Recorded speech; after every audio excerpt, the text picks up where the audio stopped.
Hello everyone and welcome back to my channel. So let's start the episode number 2।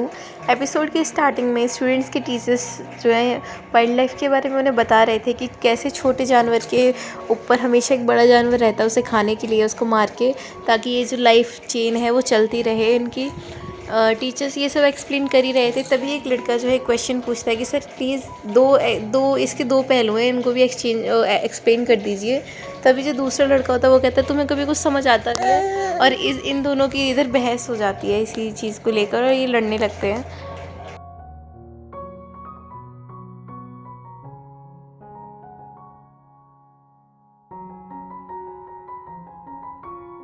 Next scene डोम का होता है जहाँ पर फांगशे और उसकी और दो फ्रेंड जो है बैठी थी। तो फांगशे बताती है कि मुझे ना एक बैंड बहुत पसंद है, तो उसकी फ्रेंड्स भी बोलते हैं हमें भी पसंद है और ये हम एक सीक्रेट रखेंगे, किसी को नहीं बताएंगे अगर हम उस बैंड को पसंद करते हैं। अब उस कॉन्सर्ट को मुझे अटेंड करने के लिए जो है स्कूल बंक करना पड़ेगा, जिसके लिए मुझे स्कूल कूद की दीवारें या गेट कूद कर जो है जाना पड़ेगा। तो ये सब बातें कर ही रही थी, तभी वहाँ पर जो है इनकी वार्डन आ जाती है और कहती है, उनका सारा सामान ले जाती है खाने पीने का, और बोलती है कि इनको वापस लेने की सोचना भी मत, पढ़ते लिखते तो तुम हो नहीं। तो ये तीनों जो है वो बोलती हैं कि हम इस डॉम में 4 लड़कियाँ हैं इस रूम में, और तुम हम तीनों का ही सामान लेती हो, उसका क्यों नहीं लेती हो। तो वो कहती है वो पढ़ने में अच्छी है और तुम जैसी नहीं है, वो तुमसे बहुत अलग है। और यहाँ पर हमें एक तरह से डिस्क्रिमिनेशन दिखाता है एवरेज और पुअर स्टूडेंट्स में। तो नेक्स्ट सीन क्लास का होता है जहाँ पर वेले की फ़ोन बजता है। तो टीचर पूछती है किस बदतमीज़ बच्चे का फ़ोन बज रहा है, तो वेले अपना हाथ ऊपर करता है। तो टीचर कहते हैं अच्छा तुम्हारा है तो तुम आराम से पिक कर सकते हो, कोई इमरजेंसी काम हो सकता है, आखिरकार तुम इतने अच्छे बच्चे हो। तो ये चीज़ देख के फेंगशुए को बहुत बुरा लगता है और वो कहती है कि मुझे भी बाहर जाना है, मुझे वॉशरूम जाना है। तो टीचर उसको डांट देता है कि तुम घूमती रहती हो, ये करती रहती हो, और अगला क्वेश्चन मैं तुमसे ही पूछूंगा और तैयार रहना। तो यहाँ पर फेंगशुए जो है बहुत ज़्यादा सैड फील करती है कि कितनी ज़्यादा पार्शलिटी है हम लोगों के साथ में। और इधर वेले के पेरेंट्स का उसके पास कॉल था, वो उसको मिलना चाहते थे। तो वेले अपने फ्रेंड से बात करता है कि क्योंकि उनको ये नहीं पता कि वो स्कूल में है, उसने यूनिवर्सिटी ड्रॉप कर दी है। तो जैसे ही फांगशुए अपने कॉन्सर्ट के लिए जाने के लिए गेट पे पहुंचती है कूदने के लिए, तो वहाँ पर वेले को भी देखती है और कहती है कि तुम जैसे ए ग्रेड स्टूडेंट जो है इस पर नहीं जा पाओगे, पहले मैं तुम्हें कूद के दिखाऊंगी। इतना वो बोली रही थी, इतने में तो वेले जो कूद कर वहाँ चले जाता है और वो इम्प्रेस हो जाती है कि ए ग्रेड स्टूडेंट्स भी जो हैं वो ये सब कामों में माहिर होते हैं, और बोलती है कि रुको अब तुम मेरी जंप देखना। और जैसे ही वो जंप करती है वो जो है अटक जाती है एक डॉल की तरह, और वो हेल्प करने लगती है। तो वेली जो होता है वो वहाँ से भाग जाता है। तभी पीछे से सिक्योरिटी गार्ड आ जाते हैं और उन्हें देखकर जो है फांगशुए बहुत घबरा जाती है और नीचे गिर जाती है। तो यहाँ पर वेली जो है अपने पेरेंट्स से मिलने के लिए रेस्टोरेंट में पहुँचता है। तो वहाँ पर जाने से पहले वो अपना ड्रेस चेंज करता है बिकॉज वो स्कूल यूनिफॉर्म में था। तो वहाँ पर वो हमको दिखाया जाता है कि यहाँ पर इसके दोनों पेरेंट्स, मम्मी पापा, एंड इसका एक फ्रेंड था जो इसको सेव करने के लिए वहाँ पर बैठा हुआ था। तो यहाँ पर ये नोटिस करता है कि कोई भी फॉक या स्पून से नहीं खा रहे थे, बिकॉज वेले के फादर को उनकी आवाज़ से बहुत ज़्यादा प्रॉब्लम होती है, इसलिए सब चॉपस्टिक से ही खाना खाते हैं। तो जैसे ही वेली फंसने वाला था, उसके फादर बोलते हैं कि मैंने तुम्हारे टीचर से बात करी थी, कुछ गड़बड़ लग रही है। तभी उसका फ्रेंड उसको कुछ बात बता के सेव कर लेता है। और नेक्स्ट सीन में हमें स्कूल में दिखाते हैं जहाँ पर फांगशुए का बहुत बुरा हाल हो रखा था, क्योंकि टीचर उसको बार बार शिकायतें करी जा रही थी, तुम किस लड़के से मिलने जा रही थी, मतलब शिकायत उसके करैक्टर पे एक तरह से उंगली उठाई जा रही थी। तो वो कहती है ऐसी कोई बात नहीं है, और उसको लेकिन 5000 शब्द लिखने के लिए बोल दिया जाता है कि तुम स्कूल की पढ़ाई करोगी और अपनी बुराई करोगी। तो जैसी क्लास में वेली आता है तो वो कहती है कि तुमने बहुत अच्छा करा मुझे अकेले छोड़ के, मुझे 5000 अपने बारे में बुराई लिखनी पड़ेगी शब्द। तो कहता है मैं सीढ़ियाँ लेने गया था। वो कहती है मुझे तो कोई सीढ़ियाँ नहीं दिखी। तभी एक लड़का वेली को बुलाने के लिए आता है कि तुम्हें प्रिंसिपल बुला रही है, क्योंकि प्रिंसिपल को पता लग गया था दूसरा लड़का और कोई नहीं वेली ही था। तो कहती तुम तो एक अच्छे स्टूडेंट हो, तुम ऐसा क्यों करते हो, और उसको 500 वर्ड्स अपोलॉजी के लिखने के लिए देती है। तो यहाँ पर ये सब सुनकर उसको बहुत ज़्यादा बुरा लगता है कि उसको इतनी कम पनिशमेंट दिया, टीचर ने इट्स ओके कह के उसको भेज दिया है। तो बाहर वो कहता है कि तुम यहाँ पर क्या कर रही हो। तो बहुत ज़्यादा सैड होके बोलती है कि मेरे वर्ड्स युआन के हैं और तुम्हारे वर्ड्स डॉलर के हैं क्या, जो तुम्हारा कम वर्ड्स में हो जाएगा और मैं इतने वर्ड्स लिखूँगी तब भी सस्ता ही रहेगा मेरा काम। तो यहाँ पर ये बहुत ज़्यादा सैड थी, खुद को युआन से और वेली को डॉलर से कंपैरिजन करती है वो एक तरह से। तो नेक्स्ट सीन में लड़कियों का डॉम दिखाते हैं जहाँ पर 3 फ्रेंड्स थी। तो उनमें से एक बोलती है फांगशुए से कि तुम्हारा और वेली का क्या चल रहा है, अगर कुछ चल भी रहा है तो बहुत अच्छी बात है, बिकॉज वो लड़का बहुत स्मार्ट भी है, पढ़ने में भी अच्छा है एंड वेरी गुड लुकिंग है। और यहाँ पर लड़कों का डॉम दिखाते हैं जहाँ पर भी फांगशुए से रिलेटेड ही बात हो रही थी। तो वो सब बच्चे जो है फांगशुए से रिलेटेड बात कर रहे थे, बट जो है वेली कुछ नहीं बोलता। तो एक लड़का कहता है कि फांगशुए तो है ही बैड लक, अब जब से तुम्हारी ज़िंदगी में आई है तुम्हारे साथ बुरा ही बुरा हो रहा है। तो नेक्स्ट सीन में यहाँ पर नोटिस बोर्ड पे इन तीनों लड़कियों के नाम लिखे हुए थे, बिकॉज उन बच्चों के नाम थे जो नाइट होती ही बहुत ज़्यादा बातें करते हैं। लेकिन ये नोटिस करते हैं उस लड़की का नहीं है जो चौथी इनकी रूममेट थी। और ऐसे ही मैथ्स के टाइम पे उस लड़की के पास बड़ा स्टिक था, तो वो कहते हैं यहाँ पर भी डिस्क्रिमिनेशन हो रहा है, तो वो लड़की वहाँ से चली जाती है। तो यहाँ पर हमें दिखाते हैं वेली का फ्रेंड जो कि उसी लड़की के पास जाता है जो गुड स्टूडेंट है, और कहता है कि जब तुम यहाँ पर आई हो तो ठीक से रहना। तो यहाँ पर हमें पता लगता है कि 2 साल पहले जो है एक दूसरे के साथ सेम स्कूल में पढ़ते थे, एंड इन दोनों का कुछ तो रिलेशन है जो कि अभी हमें कंफर्म नहीं है कि इन दोनों का क्या रिलेशन है। सो नेक्स्ट सीन में हमें दिखाते हैं कि एक लड़का जो कि वो भी री एनरोल वाले स्टूडेंट्स में था, वो सेल्फ क्रिटिसिज्म में लिख रहा था वेली का। तो टीचर जैसे उसकी हेडिंग पढ़ती है तो वो उसको डांटने लगती है। जैसे ही वेली बाहर जाने लगता है तो जो हमारी फांगशुए है वो उसके पीछे पीछे जाती है और कहती है तुम मेरे फ्रेंड्स के साथ ज़बरदस्ती क्यों कर रहे हो, तुमने उस पर क्यों लिखवाया ये।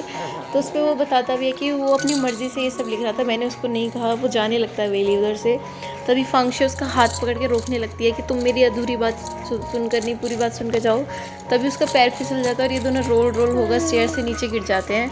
एंड यहाँ पर जैसे उसका सर फूटने वाला था फांगशुए का, तो वेली जो अपना हाथ अड़ा लेता है एंड उसका सर जो है बचा लेता है और कहता है कि मुझे और भी काम है, और गेट के पास पहुँच जाता है जहाँ पर उसका वही फ्रेंड वेट कर रहा था। कहता है कि तुम इतना लंगड़ा के क्यों चल रहे हो। बोलता है कि मेरा पैर मुड़ गया, एंड उसको वो फोल्डर पकड़ाता है और कहता है कि मैं तुम्हारे पापा को सब कुछ बता देता हूँ ना, तुम इतना परेशान क्यों होते हो। तो उसको बहुत गंदा वाला लुक देता है।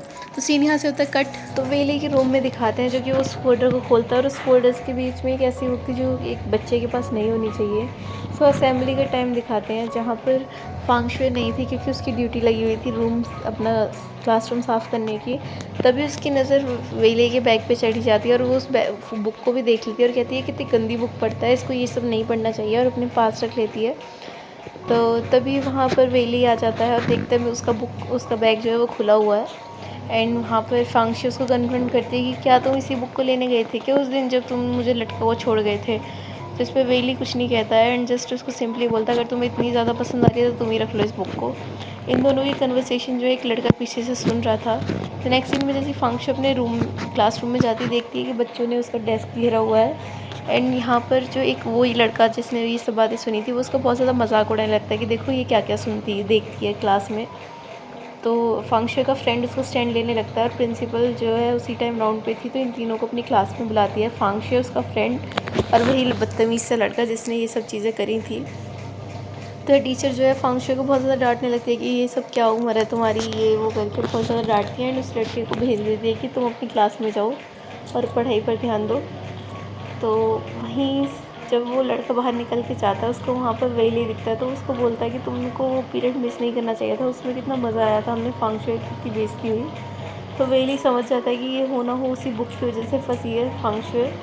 तो फांगशुए के वो प्रिंसिपल के सामने जाता है और अपनी जो है गलती मानता है कि बुक मेरी है। तो टीचर उसको ज़्यादा कुछ कहती नहीं और कहती है आगे से ऐसा मत करना। और यहीं से सीन कट होता है और इनके रूम पे पहुंच जाता है। सो डॉम में वही डिस्क्रिमिनेशन हो रहा था कि अच्छे स्टूडेंट्स के स्नैक्स नहीं लिए जाते हैं, बाकी इन सभी फ्रेंड्स के स्नैक्स जो है वार्डन ले रही थी। और वही यहाँ पर एक तरह से हमें इस एपिसोड में पूरे एपिसोड में पार्शियलिटी दिखाई गई है अच्छे स्टूडेंट्स की और बुरे स्टूडेंट्स की। बुरे स्टूडेंट्स होते नहीं हैं, ग्रेड्स कम होते हैं तो उनको बुरा बना दिया जाता है।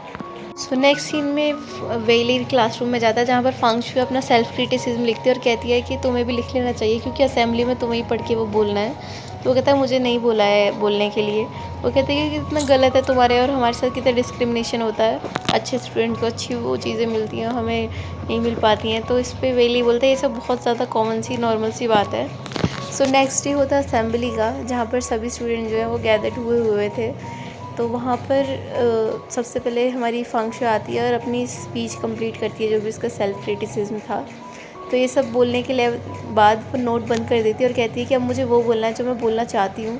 एंड यहाँ पर वो स्टार्ट कर देती है स्कूल की सारी डिमेरिट्स बताना कि हमारा स्कूल इतना बेकार है, ये अच्छे स्टूडेंट्स के साथ और बुरे स्टूडेंट्स के साथ बहुत ज़्यादा भेदभाव करता है। अगर पनिशमेंट, चलो मैंने गलती करी है, मुझे पनिशमेंट मिली अच्छी बात है, लेकिन वहीं जब किसी एक अच्छे लड़के ने पनिशमेंट करी है जो कि गुड स्टूडेंट था, तो उसको 500 शब्द और मुझको 5000 शब्द क्यों, इतना डिस्क्रिमिनेशन क्यों, सेम होनी चाहिए ना पनिशमेंट। तो उसकी ये बात सुनकर सभी बच्चे क्लैप करते हैं। यहाँ पर सभी स्माइल भी कर रहे थे, इंक्लूडिंग वेइली।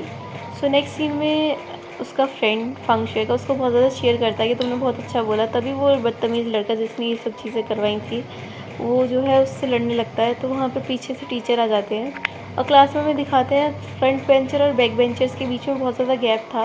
तो टीचर कहते हैं कि तुम्हें एकदम यूनाइटेड बैठना चाहिए, तो इसीलिए मैं तुम्हारी सीटें जो है वो शफ़ल कर रहा हूँ। अब फ्रंट बेंचर और बैक बेंचर कुछ नहीं रहेगा, सभी जो है शफ़ल होकर बैठेंगे। तो शफलिंग के दौरान जो वेली था उसकी सीट आती है हमारी फंगशुए के पीछे। तो नेक्स्ट सीन में हमें दिखाते हैं फंगशुए जो है उस गेट के बाहर जो है सफाई कर रही थी अपने फ्रेंड के साथ में, बिकॉज टीचर ने उसको पनिशमेंट दी थी क्योंकि उसने स्कूल की बुराई जो कर दी थी उधर। जैसे ही कचरा फेंकने के लिए जा रही थी डस्टबिन के पास में, तो वो देखती है सिक्योरिटी गार्ड के रूम में से हंसने की आवाज़ आ रही थी। तभी वो देखती है वो सीसीटीवी में और किसी का नहीं बल्कि फंगशुए का लटके होने का मजाक उड़ा रहे थे कि देखो ये लड़की कैसी सी है, खुद ही फंस गई है इधर। तो ये सब चीज़ें देख ही रही थी। तभी वो नोटिस करती है कि वहाँ पर जो है वेली सच में आया था उसके लिए सीढ़ियाँ लेकर, लेकिन तब तक जो है गार्ड उसे ले गए थे। तो वो ये सब बड़ी गौर से जो है सीसीटीवी कैमरे में देख ही रही थी। तभी गार्ड जो है पीछे मुड़कर उसको देखते हैं और कहते हैं कि ये लड़की तुम्हें अपनी क्लास में नहीं जाना, कि जाओ जाकर पढ़ाई करो। तो ये सब देखकर वहाँ से चली जाती है। एंड फंगशुए जो है वेली के पास आती है वही फ्रूट्स लेकर कुछ, और वो मना भी करता है कि मैंने तुमसे मना करा है ना कि मेरे लिए सब मत किया करो। तो फंगशुए कहती है ये तो मुझे करना ही था, तुमने मुझे बताया कि मुझे मेरे लिए तुम सिड्डी लेकर आए थे। तो वो कहता है मैं तो बताने की कोशिश कर रहा था पर तुमने ही नहीं सुना। तभी फंगशुए की उधर फ्रेंड आती है और कहती है मैंने स्टाफ रूम में टीचर्स को बात करते हुए सुना है कि इस बार जिसके भी सबसे कम नंबर आएंगे बच्चे के उसको स्कूल से निकाल दिया जाएगा। एंड इसी शॉकिंग न्यूज़ के साथ ये एपिसोड होता है यहीं पर ख़त्म।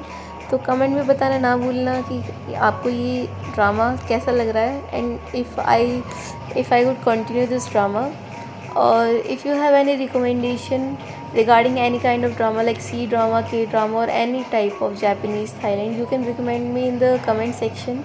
So thanks for watching.